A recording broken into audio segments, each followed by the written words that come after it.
What's going on, everybody? King of Dragons 5000 here, coming at you with another figure review.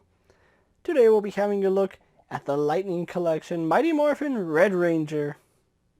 And so here we have the Lightning Collection Red Ranger posed and out of the packaging. Before we take a look at the figure, let's actually take a look at what he comes with. The Red Ranger does come with his helmet, which looks really good, and I'll get onto the detail in a little bit. He also does come with an unmasked head, which looks phenomenal. It really does look like the actor. He comes with a pair of fists. Red Ranger gets a pair of grip hands. We do have the Blade Blaster, which fits in his grip hands, or you can put it in his side holster, and that looks really good. We also do get the Power Sword, which does fit in either of his grip hands, and then we also do get a lightning effect for the Power Sword. So overall, Red Ranger here does come with quite a few accessories. If there was one thing I wish all the Power Rangers came with, the folded up Blade Blaster. That's the only thing I wish they did come with. So with his accessories out of the way, let's actually go into his details. And so here we have a closer look at the Red Ranger, and the helmet does look good. I know there's a lot of people that don't like the way it looks, but the sculpt is really nice, and I do like the way it looks on the side. It has a really nice side profile. Front profile, it's not 100% accurate, but it does look good. Now, this is the only place I have to criticize the helmet on, and that's where the silver is. The Red Ranger actually does have silver or white, depending on the color of the helmet, going around the black part of the visor. I mentioned this on the Bandai Lightning Collection, and now I'm mentioning it here. He is missing that, and that's a huge misstep on both companies' parts. The original Legacy Ranger did have it when they did the updates. He didn't, and this one just continues the trend. Red Ranger should have a silver outline going around the black of his visor. So I do have to fault the figure on that.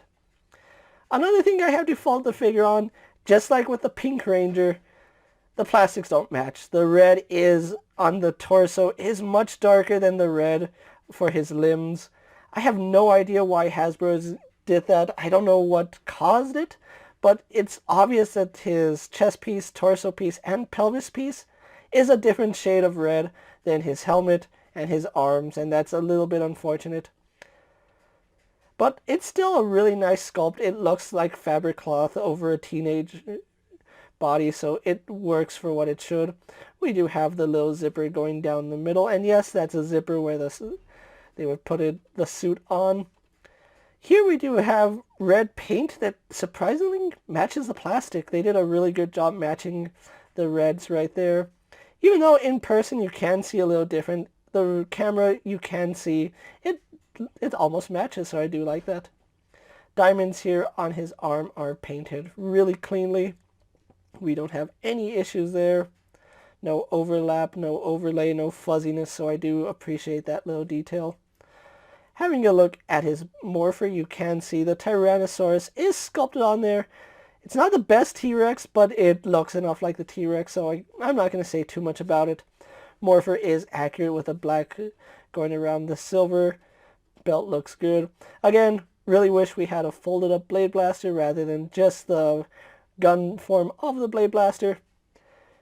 And then the rest of the torso is something we've seen before. We saw it with the Black Ranger, and we saw it with the White Ranger, so everything is pretty much reused, but it still looks good, because you really couldn't tell the bodies of the Rangers apart, so I do like that. It looks really good, and I do like the fact that we did get Red Ranger in Wave 3, because the Red Ranger is my favorite Ranger, just because I love the color red. So with his detail out of the way, let's actually get him compared to other figures you may have in your collection.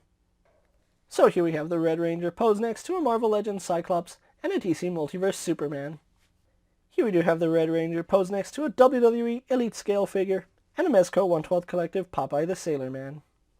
Here we have the Red Ranger posed next to the Lightning Collection White Ranger and a Star Wars Black Series Mandalorian.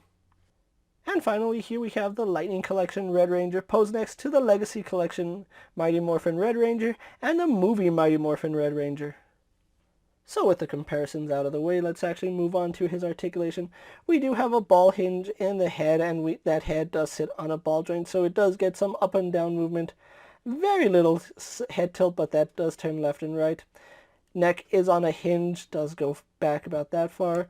Goes back only to about that far because a helmet does get in the way. Arms do go out to about that far, so they get better than horizontal. Do a full 360. Something I'm not a fan of is the way the arms just stick out. I really wish they would have sculpted that so the arms sit flush along the body. We do have a really good butterfly joint that goes back all the way and pretty much comes forward all the way, so I do like that. We do have a bicep swivel, which works really well. Double bend in the elbow, giving us a little better than 90 degrees, actually a lot better than 90 degrees. Swivel and hinge at the wrist, and it's a really good joint there, works really nicely. We do have a ball joint in the torso, which does go back only to about that far, crunches forward about that far, so I do like that. Turns left and right, rotates, no problem. We do have a reverse ab crunch, which goes back that far, comes forward that far, so in conjunction with the ab joint, we do get pretty good range. Legs do kick forward to about there. They go back out to the side decently. They do swivel up high in the thigh. We have a double bend in the knee, which works really good. We do have a swivel in the boot. We have a hinge in the ankle, which does go back and forward. And then we have forward-facing pin for rocker ankle. So overall, Red Ranger here sports the standard Lightning Collection articulation, but it does work, so I do like that. So with his articulation out of the way, let's actually get him posed for my final thoughts, and then we'll wrap up this review. And so here we have the Lightning Collection Mighty Morphin Red Ranger posed for my final thoughts. Overall, I really do like the way this figure came out. If there was a couple of things I would like to do to this figure, it's add that silver trim along the helmet, because it is missing that. That is actually screen accurate to have the silver trim. I would give him an extra pair of hands, something just to pose, because as it stands, the fists and the grip hands are good, but having a flat palm or just something to give him just a little more attitude would be really nice. As you can see, the hands on the Mighty Morphin Power Rangers do switch out really nicely, so if you have a Green Ranger, Black Ranger, or White Ranger, you can switch the hands out and you can get style pose with it. Overall, I still think this is a really nice figure, especially if you're a fan of the Mighty Morphin Power Rangers like I am. Growing up, I always wanted to be the Red Ranger, so having the Red Ranger in hand is a really nice addition. So if you are looking for the Lightning Collection Red Ranger, he is starting to hit stores at the time I'm making this video. So go ahead and check your local Walmarts, Targets, GameStops, or even your local comic book stores. I actually picked up my Red Ranger from my local comic book store. So huge shout out to Black Sheep Comics for getting this out to me so I could review it for you guys. If you are looking for the Red Ranger, do check your stores now. He is pretty hard to come by, but give it some time and I'm pretty sure you'll see him on the shelves.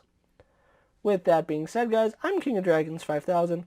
Don't forget to like this video, leave a comment, subscribe to my channel. Go ahead and check out all my other action figure reviews as well as all my other Lightning Collection videos. Hopefully you find them informative. As always, if there's a figure you would like to see me review, let me know down in the comments, and if it's in my collection, I'll definitely have a look at it. While you're at it, don't forget to check out my Instagram account for new and exciting action figure photos. And as always, ring that bell to be notified every time I upload a video. Until next time, guys, I'll see you later. Take care, everyone.